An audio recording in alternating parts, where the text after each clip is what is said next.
Bilateral tensions between the United Kingdom and Spain escalated over the weekend, after the Spanish government announced some measures over Gibraltar, a disputed British overseas territory where some 30,000 people live.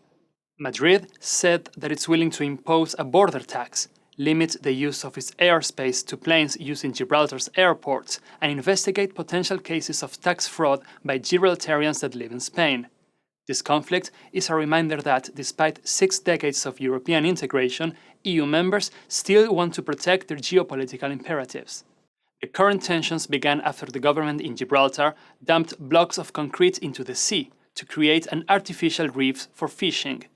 Madrid said that the reef would block Spanish fishing boats and damage the region's environment.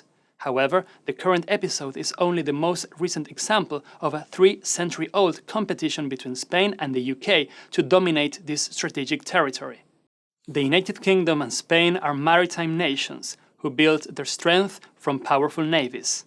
Spain, along with Portugal, was a pioneer in ocean navigation, and control of the seas became a central element of their military and economic power.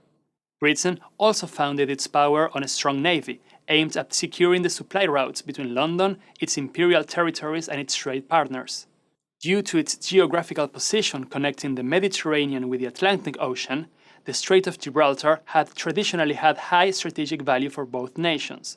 Since the late 17th century, Spain controls the exclave of Ceuta in the African side of the strait.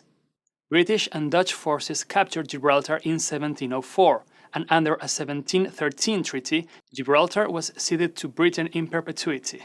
Since then, Gibraltar became a key base for the British Royal Navy.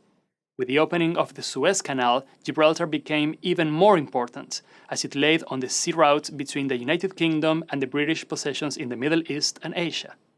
Madrid unsuccessfully tried to regain control of the region in several occasions. In the 1950s, Spanish dictator Francisco Franco restricted movement between the disputed territory and Spain. Gibraltarians voted to remain under British sovereignty in a 1967 referendum, and in 2002 rejected a proposal of shared sovereignty between Britain and Spain.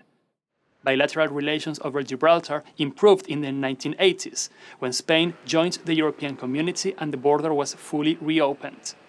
Current tensions between the United Kingdom and Spain over Gibraltar are a reminder that EU members still have conflicting strategic imperatives. While Britain's navy does not have overwhelming naval superiority in the strait, it can still block access through the strait if need be. In the case of Spain, the claims over Gibraltar combine a traditional demand over what it considers to be a part of its territory, and the short-term political need to take attention away from the current government's corruption scandals. In the short term, these disputes are unlikely to create a serious break between Madrid and London. In the long run, however, the conflict over Gibraltar will hardly lead to an agreement that's satisfactory to both parties, and more rifts in the bilateral relation are to be expected.